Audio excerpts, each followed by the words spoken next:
something else also began happening. I've always been very, very keen on developing myself. And I started following a gentleman that he's now the late. He's called Jim Rohns. Jim Rohns. Those days there was not much of the social media stuff. There was no YouTube. The only way to communicate was via email. So he used to send an email every day. And I would read it every day in the morning, and it had action points. So I started personal development. That was now where I began with personal development. That was his forte. That is forte. He was a motivational speaker, very centered on God. That was one thing that I liked about him. But he had this thing of influencing my life, even though I never met him in person, and making me a better person. So I started doing all this personal development. I'm reading all these books on personal development. I started implementing something that I used to call small changes, big results. And what it meant is, if you do something every day for 15 minutes, for 360 days, you will hardly find someone who can compete with you after 360 days. You know, and I would read like 5 books at the same time, you know, and each book is 15 minutes. And each book was like giving me something different. It was like a nutrition, you know. So I had this thing, and I started waking up. I'm waking up at 6. Time was no longer enough. I wake up at 5 is no longer enough. I wake up at 4. And now I was like 3 I started getting sick. So my body was just getting sick. There was just something wrong about me waking up at 3. But I had so much to do before I get to the office. And it set me on a very serious personal growth trajectory.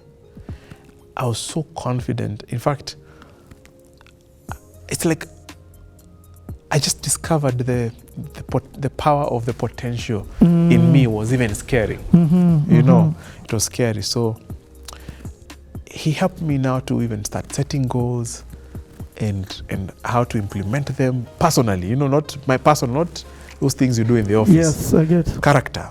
So character became a big thing for me.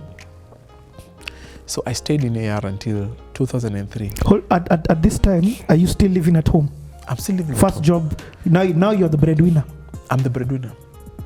Whoa. I'm the breadwinner. But that, on the other hand, you're a step closer to getting your family out of this thing. You've started. Yes. You started. Remember in the beginning when you're telling us part of the goals was, how do I fix this problem? Yes.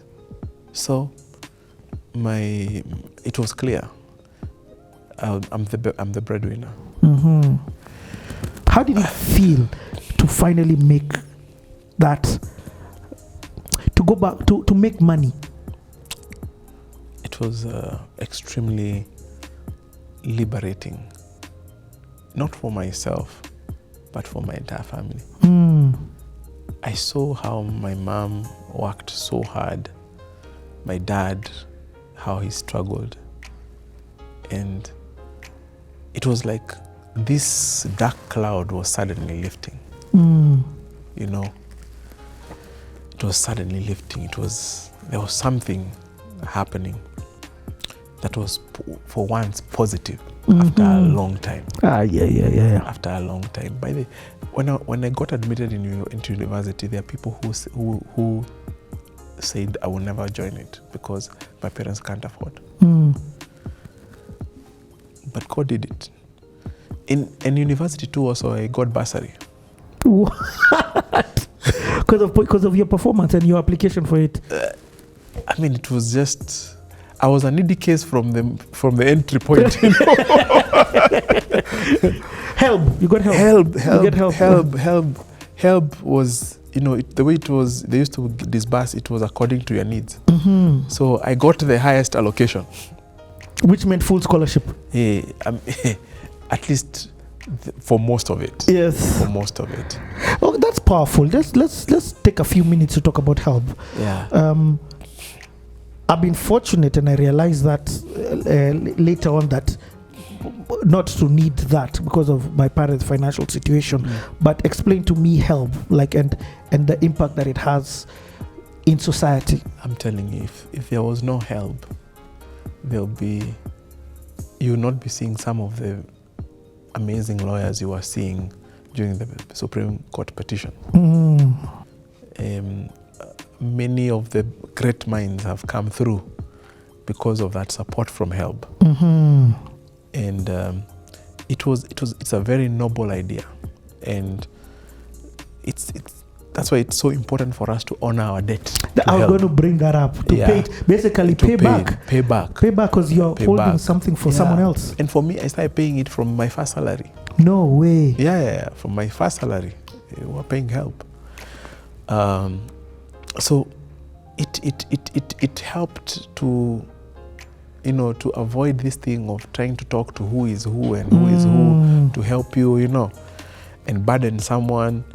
Now you're getting help from an institution, and you also have a responsibility to pay it back. So you also need to make good of it, So that was for me. It was critical. Yes. For me to be able to go to university. It is. It was necessary. It was a survival kit. Yeah. And it moved a weight off your shoulders. Yes, but let me say this also. What people don't know is that there are also very many people who use help to help their families. What? Yes. Because there's stipend that you get. Yeah, that stipend it becomes critical for it can be critical for your family. So it has probably served more than what even it was supposed to serve. That's powerful to hear. Okay, so you say you're at AR. I can see your character being formed in AR. I can see. So now, for me, AR was a character formation phase. Okay. Conscious character formation. Then something also happened when I was at AR. Just before that, this email conversation that you were having, these emails that you were getting with Jimron, were you replying and then he? It was like a newsletter. It was like a newsletter with work to do. with 2 people. Actionable points. So it started transforming my mind. It started opening possibilities in my mind. It started making me to ask myself questions like, if I want to be a CEO, what do I need to do? Okay. I remember it pushed me. I ended up reading the book, Act Like a CEO. Ooh. And this idea of CEO now was like in my mind when I was in my 20s. Yeah. Pius, you know what's so powerful? Every stage of your life, in fact, I was just about to ask you, now that you've gotten a job, because remember, every stage you tell me there's a next stage. Yeah. So in university, you said that your next stage was getting the degree. Yes. So that you could get the job. Yes. So now in this stage of getting the job as an employee, yes, now your goal becomes, I want to be CEO. And more than that, it was a character development. Okay. It was a character. CEO was a good goal, but I was more amazed by the ability of me influencing my character development. You get it? I get it. A better person, a good person, this kind of stature, So I finished university in 2001, 2002. I got born again. 2002? Yes. Conscious decision? Conscious decision. So before all this time, I was the good guy who even the ladies in ICU would want to come with me to join the ICU. In CU. In CU. I had a lot of guys in CU telling me, Pius, just come and join. As in, No way. But I was this guy I'm a staunch Catholic guy, And yes. I had a girlfriend in university. And she used to come to my Catholic church. So when I left high school, university, she invited me to their church. And it was a Pentecostal. And I didn't have any defense because she accompanied me to Catholic church. So now I didn't have any defense.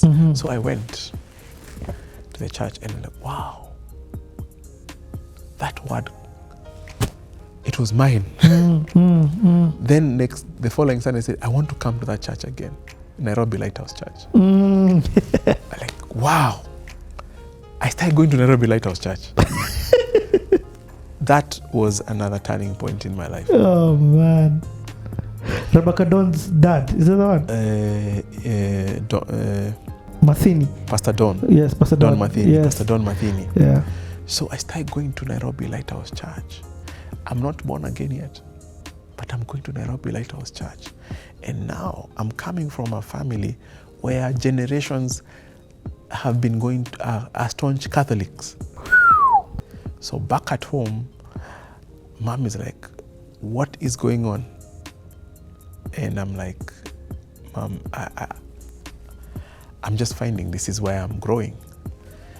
And she kept reminding me, you know, our family, this is our background. This is where, we are Catholics. This is who we are. This is who we are. So we had another conflict. A conflict. But April 2002, I went to Sitam Karen, and they were showing this. They had this event which they do every year. Is it Heaven's Gates and Hell's Flames? Yes. Heaven's Gates and Hell's Flames. So I sat, I listened. They called the altar call. I ran. I did not want my girlfriend was sitting there. I said, I can't even ask her. I'm out. I'm going. I went. I got born again. That was huge. Huge turning point in my life. I call it the first best decision of my life. The first best decision of your life. The first best decision of my life. Because I used to go to church. I used to be a good person. But this time I chose God for myself. And I started pursuing him myself. And my mom was like, oh, you know, this, that. And then she started seeing me waking up every day in the morning. I'm reading the Bible. Something she'd never seen before. And she's like, wow, this guy is changing. The fruits are the fruits. This guy is changing. So she stopped fighting me. She started liking what I was doing and who I was becoming. Yes. And who I was becoming. And let me see this, Pius. The whole time you've given your story, like, to somebody who doesn't understand the concept of being born again versus not being born again, you sounded like somebody who was born again all throughout. Yes. You get? Yes. Because of you're good, you are obedient, you are saying no to the club, you are doing this, you are studying. Yes. So even when you said now in 2002 is when you got born again, I'm like, hold up. I thought that happened when you were, you know. No. And I had seen so many people who are born again, in quotes. But mine, I told God, I don't want to be called born again for the sake of being called born again. It's not for show off. I want to have a real testimony that I'm a born again Christian. So it was a very weighty decision for me. And changes started immediately. Let me also add and say, when you watch Heaven's Gates and Hell's Flames, yes, it's a terrifying play. In that it shows you where your life will go if you've not made this Christ decision. Yes. So sometimes a lot of people make that decision out of the fear and then revert to default settings of where they were in terms of no lifestyle change. Yes. What I love about what I'm hearing from your story, you even, like, it was very conscious what you were doing. Yeah. And it was going to bring real changes into my life. And those changes had costs, including the girlfriend who took me to be born again. want the juice?